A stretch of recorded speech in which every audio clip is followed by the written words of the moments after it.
Mort de René Château. L'ex-producteur de Jean-Paul Belmondo avait 84 ans. René Château, fin connaisseur du cinéma et célèbre éditeur vidéo, est mort à l'âge de 84 ans au cours de la semaine du 10 février. Le décès de l'homme d'affaires, aussi connu en tant que producteur de Jean-Paul Belmondo, a été annoncé par l'AFP ce mercredi 14 février. Carnet noir pour le 7e art. René Château est mort.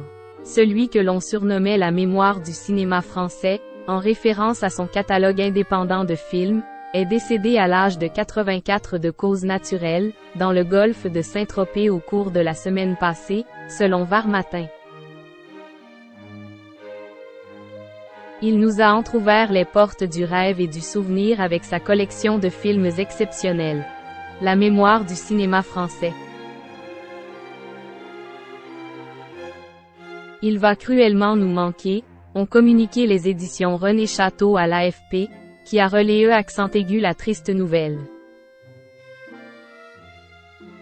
Ces obsèques auront lieu ce jeudi 15 février au crématorium de Vidauban, dans la plus stricte intimité. Le spécialiste du grand écran aura eu une vie bien remplie, passant de journaliste à collectionneur, s'inventant photographe, éditeur et producteur, sans oublier propriétaire de cinéma. René Château est né en juillet 1939 au Mans. Suite au divorce de ses parents, il part vivre avec sa mère au Pré Saint-Gervais. À 14 ans seulement, il commence à travailler en tant qu'apprenti chez Honoré et Villanova, une entreprise de maçonnerie parisienne. Dès qu'il finit ses journées de travail, il file au cinéma. Celui de Montreuil-sous-Bois, de Vincennes, de la Porte des Lilas. Le jeune homme se gave de films. Il est fasciné par toutes ces histoires projetées sur grand écran, à tel point qu'il décide de créer avec 2 amis la revue de cinéma La Méthode. Cela lui permet de fréquenter quelques noms du 7e art tels qu'Annie Dupéré et Jean-Luc Godard. En 1964, il est engagé pour tenir la rubrique courrier des lecteurs du magazine Lui. René Château travaille bien, si bien qu'il gravit les échelons jusqu'à devenir responsable de la rubrique cinéma.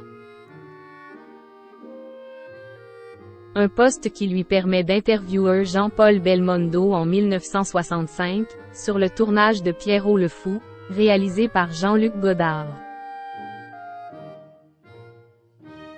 Il réalise aussi des entretiens avec des stars tels qu'Alain Delon.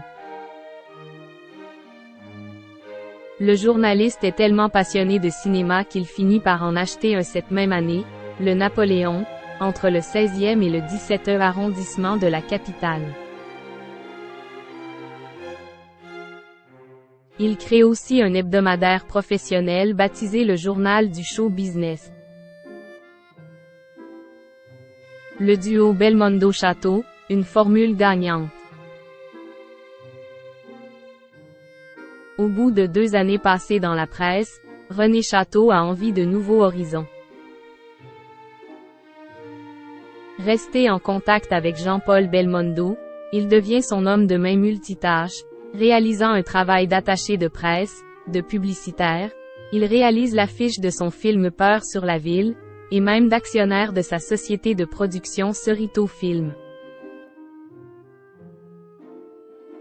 René Château œuvre auprès de la star du cinéma durant 15 ans, lui permettant d'accumuler les succès au cinéma avec des films tels que Flic ou Voyou, L'As des As ou encore Le Professionnel.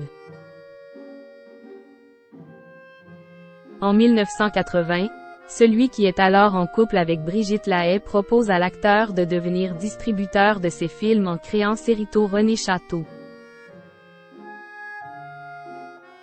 Leur collaboration prend fin en 1985.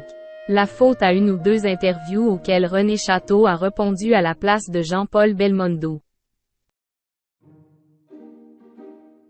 C'est venu de l'usure. Comme beaucoup de couples, au bout de 18 ans, la complicité s'est envolée.